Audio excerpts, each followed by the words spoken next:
And back together after Peter.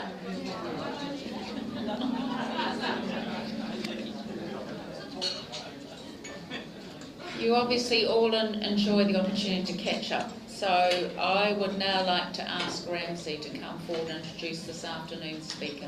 Thank you very much, Ramsey. President Kerry, colleagues and guests, today's speaker, as you may well know, is Ian Fay. Now, Ian Fay is actually known to many of us here today. When I took a look at Ian's LinkedIn profile, I saw many of the faces that we see around us here today, and club members, so I wasn't really sure whether there was an actual need to introduce him, but here goes. He is a former member of Rotary Club of Wellington. For the last 4.5 years, he has been a partner at Deloitte Private here in Wellington, where he's co-leader of the Deloitte Fast 50 programme. Now, here's something that you may not know about Ian. He has a degree in electrical and electronic engineering from Brunel University, and it was only afterwards that he qualified as a chartered accountant and a chartered tax advisor. So Ian will be speaking to us today about the Deloitte Fast 50 programme. So colleagues, please give a warm welcome for our speaker today, Ian Fay.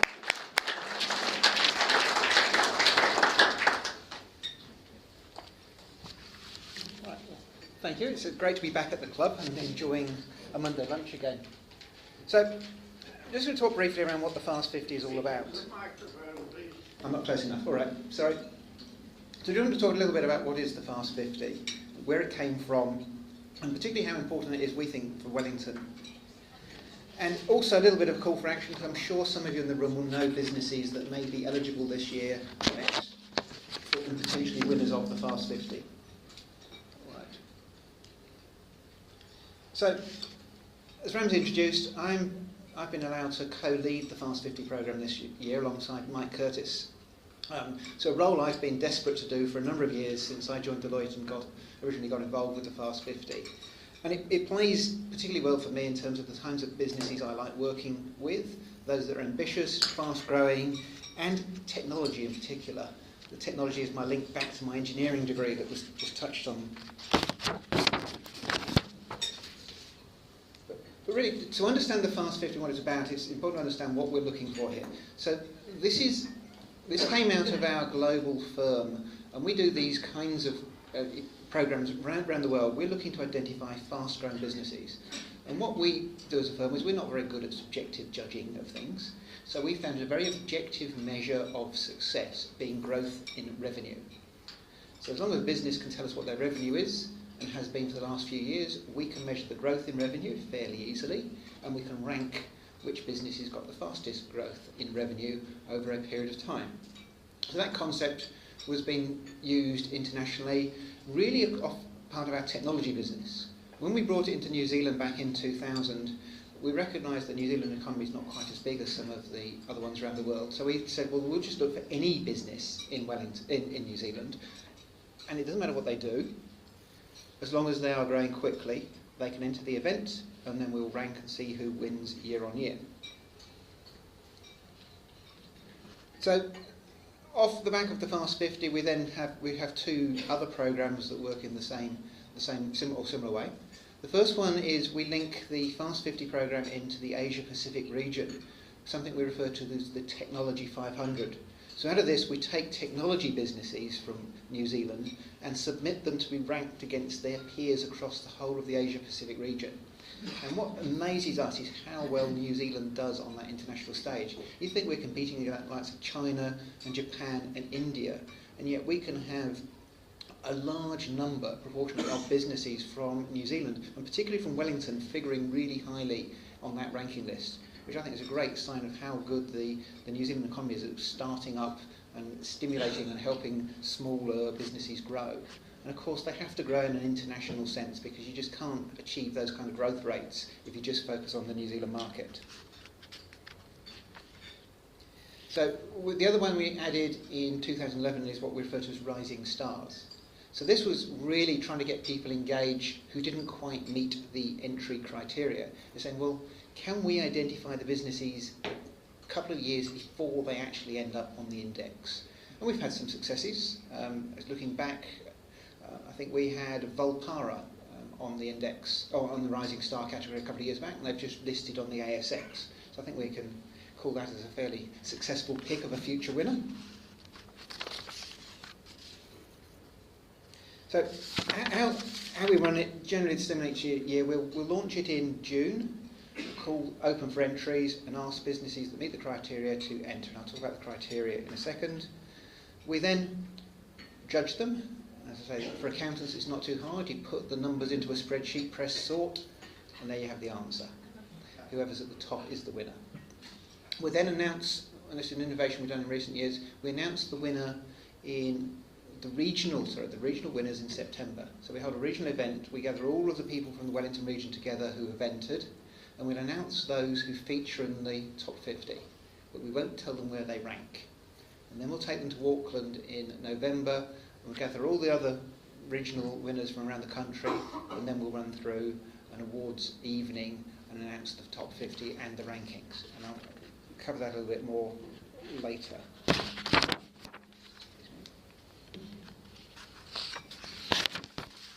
So this is the criteria. So use 2016 as the example, keep it simple.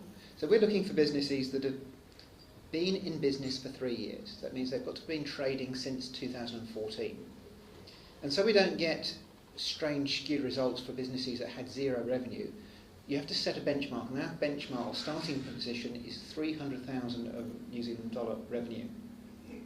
So you're starting from a base, and then we're measuring the percentage growth from there through to 2016. So you can start seeing, if you get businesses 200% growth, that means you've probably gone from 300,000, you don't have to start that low, up to 900,000. So you're seeing some really rapid growth in turnover. And we've had businesses over the years that have had, the top have been in the thousands, so 3,000–4,000% growth over a period of 2 years. So pretty impressive stuff. The Technology 500, slightly different criteria. The starting point there is $50,000.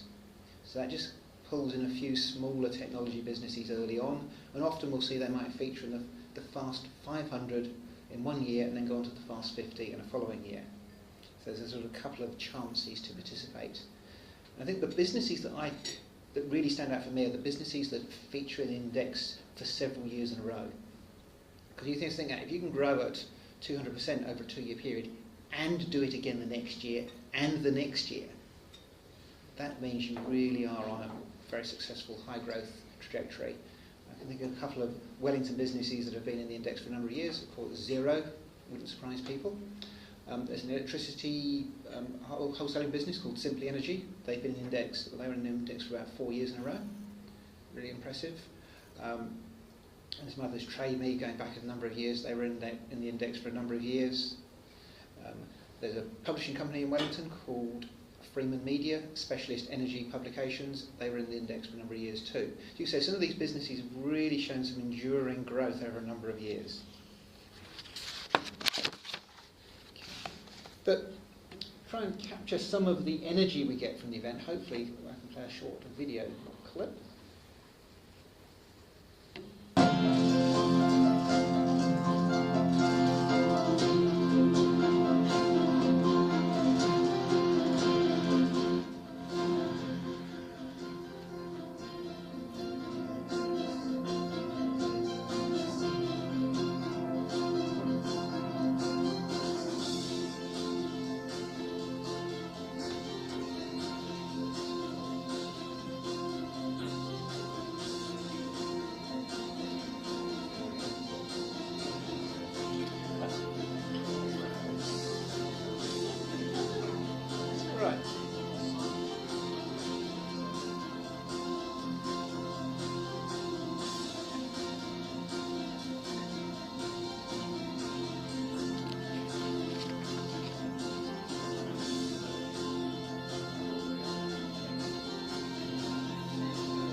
think we were meant to hear some of the interviews there. Apologies about that.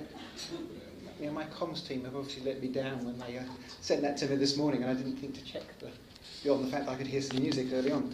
But you see some of the names of some of the businesses on there, and people clearly really proud to be associated with the success that comes to them from being in the programme and being winners. A number of Wellington businesses there featured. Andy Prow from Aura. You wouldn't necessarily recognise the name, but he successfully sold his business to Cordia at the end of last year. Victoria McClellan, Optimal BI, another Wellington-based business, and there'll be some others in there as well, which I missed. So, as well as just looking for outright fastest growing businesses, we try and sort of separate out different categories, so the subcategories within the event, like exporter, manufacturer, mature businesses. And a recent one we've added in there is agribusiness, given it's such an important sector in New Zealand. Now, we'll have another go with another video and see whether this one has something.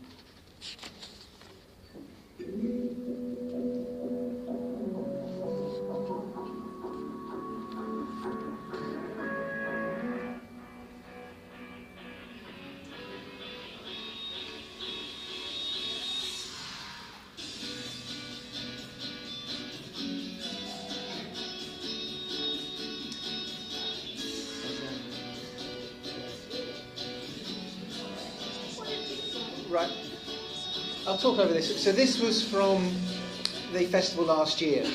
You see Mike has a starring role in the video. I'm sure he can repeat it for you if you want later. I did mention it was the actual day of the Fast 50 festival was like winning the World Cup again. People are so excited. So it's what we call an unconference. So we take the 50 people together, we spend an afternoon of interesting speakers, break people into different breakout sessions, and then come together in the evening and have a very sort of grand, if you like, celebratory success, MC, loud music, and ranking, calling all of the winners up very quickly, because 50 is a lot to get through, and ranking them. And the winner, which we were delighted with last year, the winners came from Wellington. And it wasn't a technology business, it was Garage Project. So Garage Project, they'd come to us earlier on last year and asked us whether we'd like to do some work with them, and of course yes we would. We like interesting businesses that make good beer. And we talked them to enter the programme, and they thought, oh, what, for us? We won't win, will we? So, oh, it doesn't matter, it's very easy to enter. So we said, just stick your numbers in for the last couple of years, enter and see what happens. And they got through to the 50. Now, as a simple participant, we don't get told what the answer is. It's very, very closely guarded. So we're all sat there in the evening, and slowly we're going up this list, and we're thinking, where's Garage Project? Where's Garage Project? And suddenly there's only one left to go. We've got a Wellington winner. So great that those guys came through, really passionate about what they do. And hopefully you've all had a chance to try some of their beer. The bit that really appealed to me is when they said they make beer for people who don't like beer. So it's one of, if you think you don't like beer, go and visit them, they'll find something you do like drinking. Unless you're teetotal, I should add. Right. Okay. So, really, as I said, call for action is what can you do to help? I mean, to me, this is about celebrating the success of businesses, and particularly successful businesses in the Wellington region. So if you know anybody that you think has got a fast-growing business, please do encourage them to enter. It's very, very simple to enter, because all we're looking for is who you are and what your revenue is for 3 years. It's as simple as that. So there's no having to write an enormous spiel about why your business is wonderful. It's a very objective measure, and we'll take care of the rest. And who knows, either your businesses or businesses you might know might be featuring in the list in this year or in the following year, and we'd love to see them. It's as simple as that. I think. How about that, Kerry? 15 minutes. Right, Ian's happy to answer questions. So have people got questions? Rob. Follow up the fast businesses, see how they get on in future years, and what percentage continue their rise upwards, and what percentage perhaps fade out. It'd be quite interesting to know that portion part. Yeah, I agree. It would be very interesting. We haven't done it formally for the last few years, but there's certainly ones that resonate with us that have gone on and are still around and still very successful. So the ones I mentioned, like, if I go back to Atara, another brewer, they're still being really successful. Shop Beverages, they were a successful business, another Wellington business for a few years back. Andy Proud, you saw in the video, he's on his second business now that's in the index. So he's clearly a successful entrepreneur. So yeah, we do keep an eye on the ones that we know are successful. We're not doing any formal tracking to see which ones do go on to greater things and which ones maybe fail at some point. But John. Thanks very much. Ian, now, I gather from what you said that the thing that promotes this idea is because it's supposed to be good for New Zealand's economy today. I think so as well.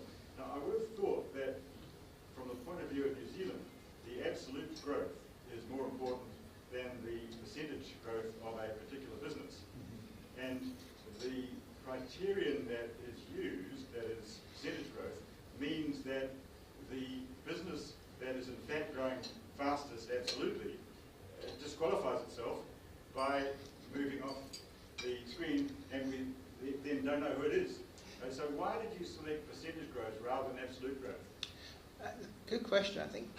So it picks up a global project, global program, and we were really focusing on small and medium-sized businesses. So at some point, yes, they're growing out of that and becoming more mature, and their growth in percentage terms really does slow down, and it becomes more absolute growth.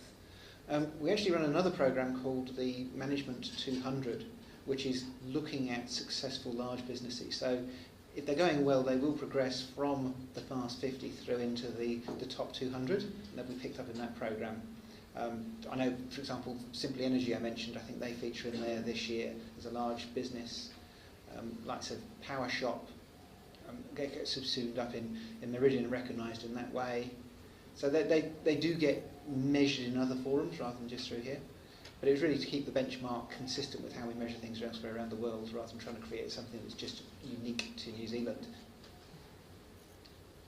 Anyone else? While they're putting up their hand, it's been good for the Deloitte's brand. Of course. It's instantly recognised now. So. And the nice thing about having the Deloitte brand with it, is for businesses that are travelling internationally, you can put that on your email or on your marketing material. I'm a Deloitte Fast 50 winner. That is recognisable wherever you are in the world. They don't see the fact that it's New Zealand, they just see the Deloitte name. So it's a great sort of way of opening doors and credentialising yourself on the international stage. Any other questions? Yeah.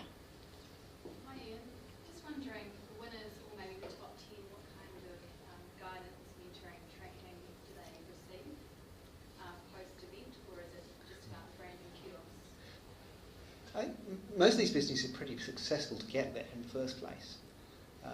We try and do a number of things with them. So we've got the festival where we are introducing them to a range of internationally or certainly nationally recognised speakers to really stimulate them. But one of the best things we find they like is just being able to network with their peers. So we've run something called the Deloitte Private Club, where we try and collect the Wellington-based businesses who are successful together and create an environment where they can just go beyond having a well, thank you, Ian, and thank you to your comms team for some interesting musical interludes. It was enjoyable. Not my kind of music. I much prefer the string quartet that we saw the other night. It was much better. So, I mean, we were here. You were telling us about the Fast 50 program, but then we learned there were two other programs that you run alongside it. At Technology 500, Asia Pacific wide, for small businesses and international contracts, and the Rising Stars Award, which was for the brand new businesses, which was a very wide range of businesses and looking at growth. That was fascinating. Your interest in technology and your first degree, I think, shone out quite well, and your ability to use your counting and your scientific mind to put to what businesses are successful and how to make success, and that was very encouraging, particularly for Wellington businesses. It's good to see some Wellington businesses, and I'm sure we'd like to be supporting some of those. Now, my final thought was just to let you know that Ian used to be a member of Rotary in the UK, and that's where he met his wife. So, welcome back, Ian, and we hope to see you again, and thank you very much for an entertaining speech.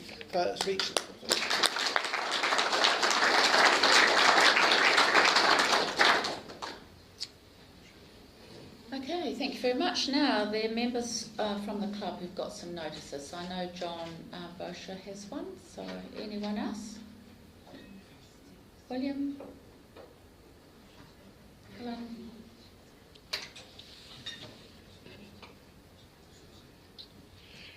Members and Kerry, this is to remind you to pick up your copy of the entertainment book. For $60, you get thousands of up to 50% off and 2-for-1 offers for many of the best restaurants, arts attractions, hotels, travel, shopping and much, much more in Greater Wellington, Kapiti Coast, Wairarapa, Palmerston North. It's a fundraiser for our club. President, members and guests, this is a last reminder about the Privacy Security Forum next Tuesday morning.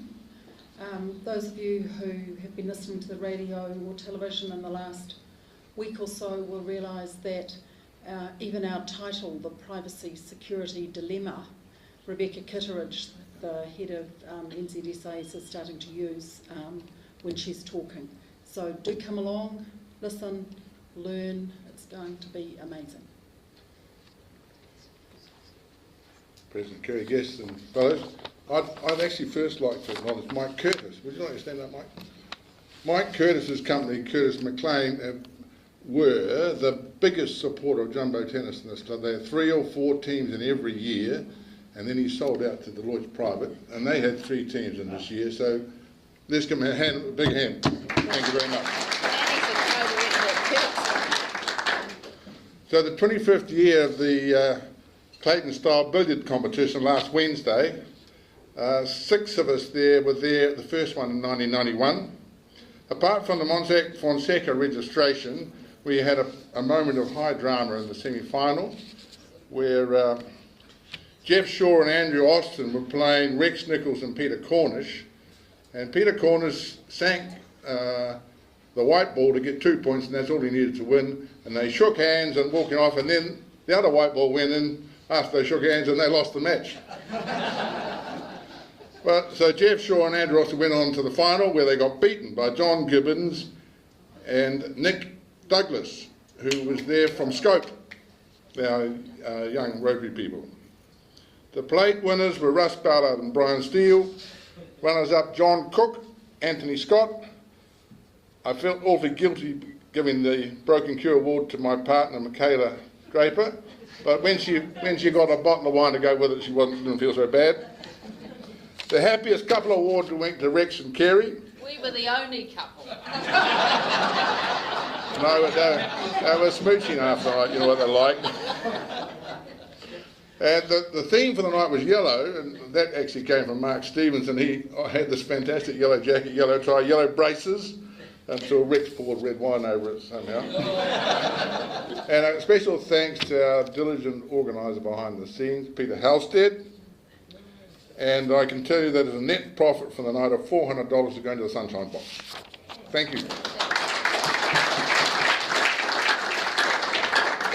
So it was a great night. So next year, those of you who've never played snooker, please turn up. It's fantastic. And you don't have to be able to play, as evidenced by watching me. Right, now, I've been asked by Stuart Brook, who's a late apology today, to let you all know, can you please diary, the wine options evening will be Sunday the 7th of August, so he'll remind you in June and July. But this is an early warning, wine options 7th of August. I had a resignation this morning from Dave Howden, so I'll put that in the newsletter today. And also a reminder for the President's function, the 15th of June. So you need to make sure you register for that so that we send the names through to Premier House. So I know that there's a lot of registrations already, so it's getting quite close. So for those of you that would like to come, please make sure you send your names to Rebecca and register. Okay, so now I looked for some items or things of interest that happened today in history.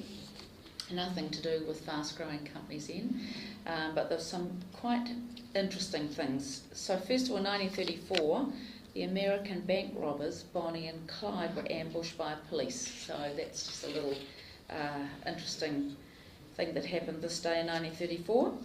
perhaps more interesting, in 1945, World War II, Heinrich Himmler committed suicide while in Allied custody.